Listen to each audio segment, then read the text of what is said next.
Good morning, students. Today we are going to start part 3 of the chapter Colonialism and the City.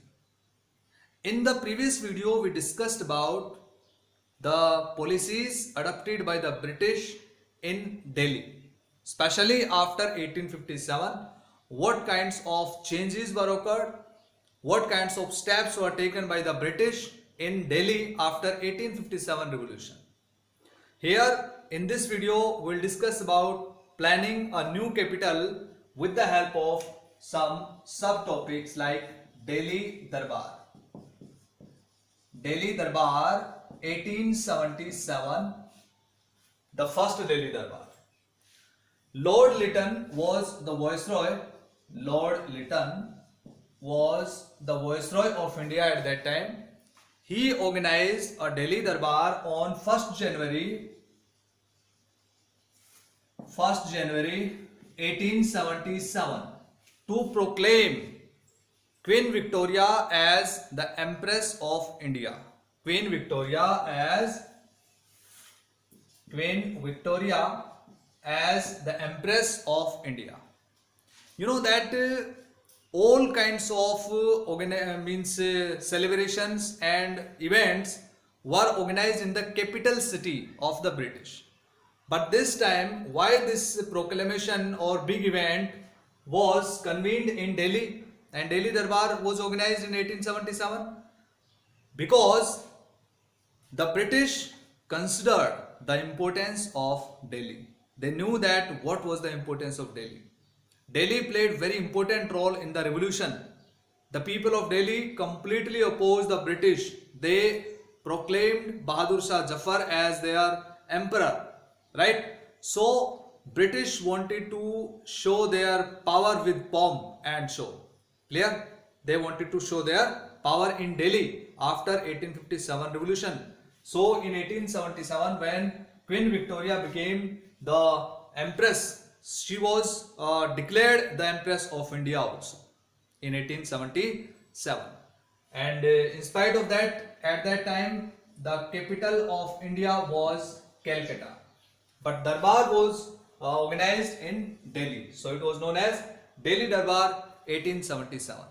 Getting my point? So in this way, we have understood with the example of Delhi Darbar 1877 that this was the step taken by the British towards the new capital of Delhi. Second one is Delhi Darbar, again Delhi Darbar or coronation 1911, 12 December 1911. 12 December 1911. This Darbar was organized by Lord Hardinge. Lord Hardinge, he was the Viceroy of India at that time. When George V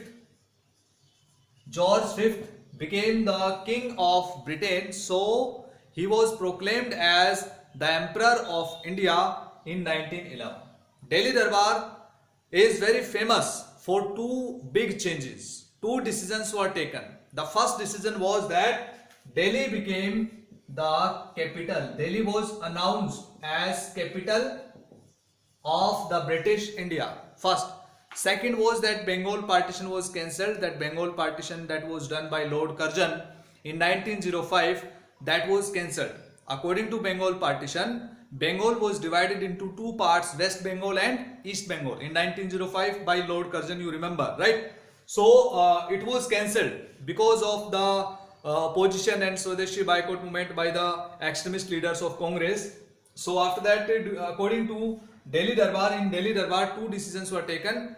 First, Delhi became the capital of India and it shifted. The British shifted their capital from Calcutta to Delhi, and second was Bengal partition was cancelled. So this was the Delhi Darbar. After that, Delhi was announced as the capital and the new city also was announced to be started, new buildings to be made, and this kind of policy was formed and framed by the British. So for this purpose, the southern part of existing city, for example, this was Delhi, southern part, Raisina Hill, New Delhi, new city in Delhi was to be built in Raisina Hills, Raisina Hills, right? On Raisina Hills purpose, two architects were called to to design New Delhi and its buildings. They were Edward Lutyens and Herbert Baker. Dear students, you have to remember the names Edward Lutyens and Herbert Baker. They were called, they were architects, and they were called to design New Delhi and its buildings. So let's discuss the further development of Delhi with the text. Now, figure 10, you can see in this figure the Viceregal Palace. It is known as this time Rashtrapati Bhavan atop Raisina Hill. You can see this was a hill, and now it is covered with the new buildings. The government complex in New Delhi consists of 2-mile avenue, and the total area of the city was 10 square mile city. Delhi Kingsway, now Rajpath, known as Rajpath, that led to Viceroy's Palace, known as Rashtrapati Bhavan, as we have discussed, with the secretariat buildings on either sides of the avenue. The features of these government buildings were borrowed from different periods of India's imperial history. But the overall look was classical Greece. You have to remember, classical Greece means Greek in Europe, 5th century BC. For example, the central dome of Viceroy's Palace was copied from Buddhist stupa at Sanchi, situated at Sanchi. You can see the picture of Buddhist stupa, and the red sandstone and carved screens or jalis were borrowed from Mughal architecture. But the new buildings had to assert British importance. That is why the architect made sure that the Viceroy's Palace was higher than Shah Jahan's Jama Masjid to show the power of the British and their glory. Understand? So the new buildings under the British should be higher, should be with more glory in comparison of other buildings made or built during the Mughal. New Delhi took nearly 20 years to build. Approximately 20 years duration was observed to build New Delhi. The idea was to build a city that was a stark contrast to Shah Jahanabad. There were to be no crowded mohallas, no mazes of narrow bylanes in New Delhi. There were to be broad, straight streets lined with the sprawling mansions set in the middle of large compounds. The architects wanted New Delhi to represent a sense of law and order, in contrast to the chaos of old Delhi. The new city also had to be a clean and healthy space. Means you can see the roads and buildings in New Delhi. If you today you go there, so you can easily find the difference between the old and New Delhi. The British saw overcrowded spaces as unhygienic and unhealthy, the source of disease. So this meant that New Delhi had to have better water supply and sewage disposal and drainage facilities than the old city. It had to be green with trees, parks, ensuring fresh air and adequate supply of oxygen. So in this way, by reading this paragraph, we can understand that what kind of mindset was there with the idea of building New Delhi, right? The British had. Now, this is about life in the time of partition. Partition means when Pakistan, India were divided into two nations on 14-15 August 1947. The partition of India led to a massive transfer of populations on both sides of new border. As a result, the population of Delhi swelled. The kinds of jobs people did changed, and the culture of the city became different. You know that the people came from Pakistan, new country of Pakistan. Refugees came in India, and in the same way, the people also went to Pakistan from India. So as streams of Muslims left Delhi for Pakistan, Their place was taken by equally large numbers of Sikh and Hindus refugees from Pakistan. So refugees roamed the streets of Shahjahanabad searching for empty homes to occupy. At times, they forced Muslims to leave or sell their properties.